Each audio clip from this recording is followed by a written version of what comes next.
Hi there. For this video, we will be discussing emotionally difficult people. I have a simple chart here to explain pretty much what happens and why it happens and what you can do about it to save yourself. So, who are emotionally difficult people? Well, they are people who can turn any positive into a negative. For every solution, there's a problem, and any communication becomes a conflict. These people are very difficult and challenging to deal with. They want limbo. They want to keep you stuck in a loop. They don't want repair, and they need you to feel bad. People that are emotionally difficult, they don't need you to participate. They'll still be emotionally difficult whether or not you do. So, what are some ways you can protect yourself and how can you spot when it happens? Emotionally difficult people are everywhere in society. You might be a really positive person naturally, and over time, you might feel negative and you don't understand exactly why. Randomly, over time, you start to feel heavy and like you're just not who you used to be. You start to lose your spark and feel like your light's getting dimmed. And then you might even feel like you're depressed. However, there's a quote by, I believe, Carl Jung that says, perhaps you're not depressed, maybe you're just surrounded by assholes.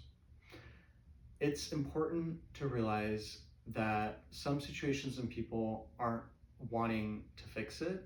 They don't want to get along. They enjoy the drama and the conflict. Whether or not you are there, they're going to be emotionally difficult on their own or with somebody else. Every experience for them seems to be pessimistic, like the world is out to get them, like everything is bad, and like they're a victim. You might have this bright and cheerful aura, and by being around them, you start to feel like everything is ruined. It's doomsday and it's the end of the world, when it's really not. You might offer solutions and try to fix things, or you might even validate their feelings, and they'll come up with a way to twist it and make it seem like you're invalidating their suffering. So now you're the bad guy. And you just get hooked and pulled into their nonsense. They don't want repair because the limbo serves them. It gives them a manipulative way to meet their needs. And so what they're looking to do is to make you feel bad so they can feel like you're on the same page and equal, or they can feel better by making you feel less than your optimal self. So you might have a hard time because it's family, it's friends, it's a partner, it's coworker, it's somebody that you have to deal with and you should get along with, but you don't really know how. And no matter what you try, they still seem to be hard to get along with. You might try to be nice, kind, share more, be more generous, and no matter what, they're not more grateful, they're not more appreciative, and they're not more kind to you. So over time, it becomes exhausting. You may feel like whenever you approach them, they're already in a bad mood. And whatever you say to them only makes them get in a worse mood, or they might temporarily shift into a good mood or a better mood, only to then revert back or become terrible.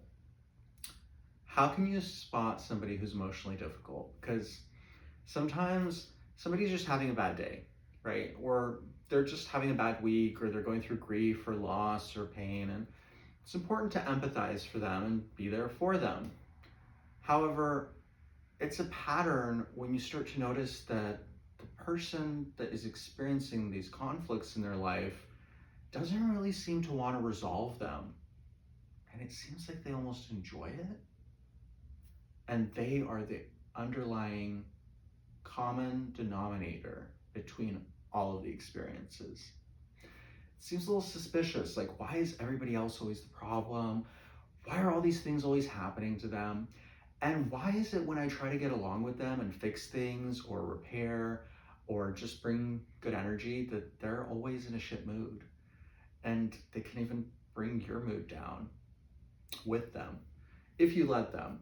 So it's important to understand that it really has nothing to do with you and it's not personal, it's them and it's their energy. So it's important to not absorb that energy and let it affect you. One of the most important things you can first do is kind of visualize like a golden aura or separation of your energy field and boundaries, like your body from other people's energy, so that you don't take on that negativity. It's also key and crucial that you set some kind of verbal or energetic boundary with them by withdrawing your energy and being unavailable to listen to their drama, their complaining, their conflicts, or feeding into their narratives. Emotionally difficult people make you feel negative emotion. They're difficult to please. They're difficult to find a common ground with, because common ground isn't what they're searching for. Why are they doing this? It's obviously meeting a need for them. It's obviously fulfilling some kind of purpose, and they obviously like to do it, because if they didn't, why would they continue doing it? So the most important thing to pay attention to when you're dealing with emotionally difficult people is that it's a game. It's a game that they're choosing to play, and the more that you try to participate, the more you lose. It's a game that nobody can win in but them, and ultimately everybody loses. So the only option really is to disengage and get out. Trying to bargain, rationalize, find leverage, or seek a understanding with them is not going to work. They don't want an understanding. They're not trying to empathize for you, and they don't care. I believe Maya Angelou said that when people show you they don't care, believe them. Or when they show you who they are the first time, believe them. People don't care. Like, there are a lot of people that just don't care. So the quicker you can accept that, the faster you'll realize that they have a problem. It's their problem, not yours.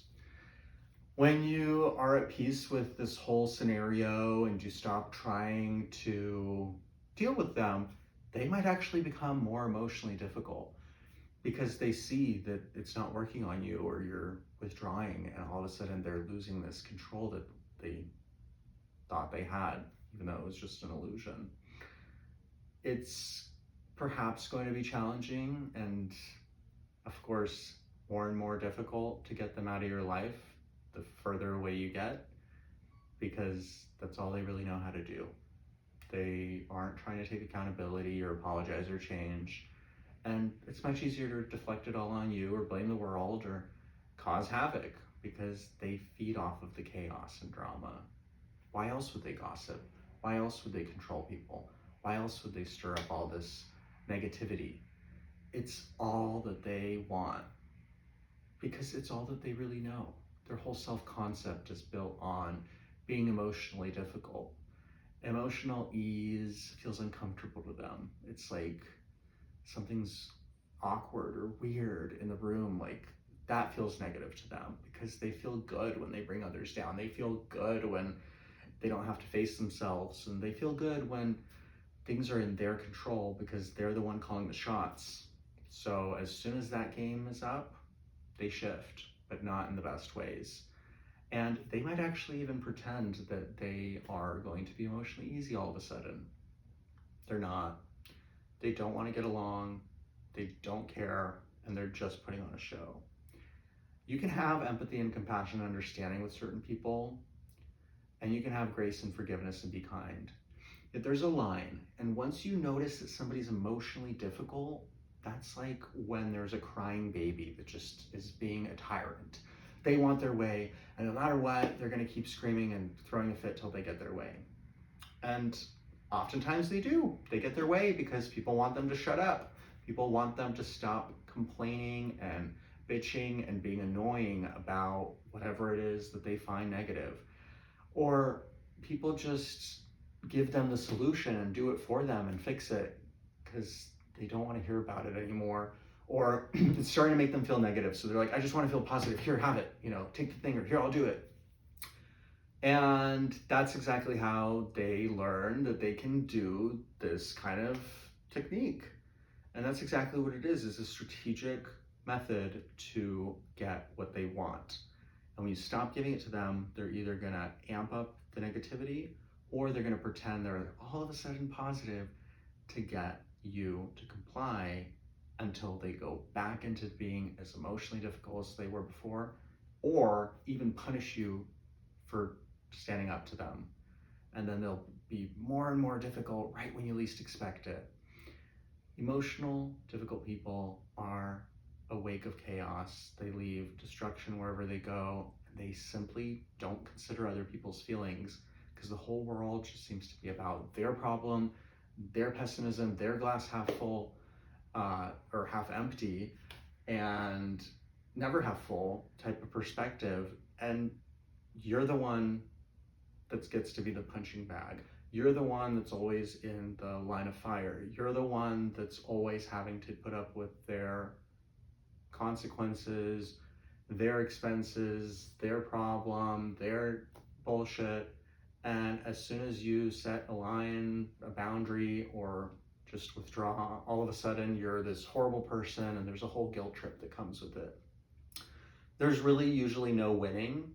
So they're not a person that you can find a resolution or reconciliation agreement with, because they're gonna find something else to disagree about, even if you fix the issue. It's a cycle, it repeats itself, it's insane, it's a loop, it keeps happening. So when you find yourself in these situations, hardest thing to do is to accept it, is to realize who they are, see them for who they are, what it is, and just bow out. I encourage that. Usually I think it's good to attempt conflict resolution with people a few times. That's a good way to test them, to see if they're willing to meet you halfway. They usually want you to cross oceans for them while they won't even cross puddles for you. Once you sense that someone's emotionally difficult, don't try to explain to them that they are. Don't try to explain for them to understand your perspective. Just exit. The best thing to do is to exit. The sooner you exit, the more happy you'll be, the more positive you'll smile, the more lighter you'll be able to breathe again, and you can go toward positive people who are emotionally easeful. You can be an emotionally easeful person again, and you can stop blaming yourself for feeling sad and negative and unhappy all the time and depressed or miserable when you're around somebody that's making you feel miserable and influencing you in those ways. Your environment, the people you surround yourself with, really do shape how you feel, and they contribute to your overall life experience. So if someone's emotionally difficult, let them be. You're out.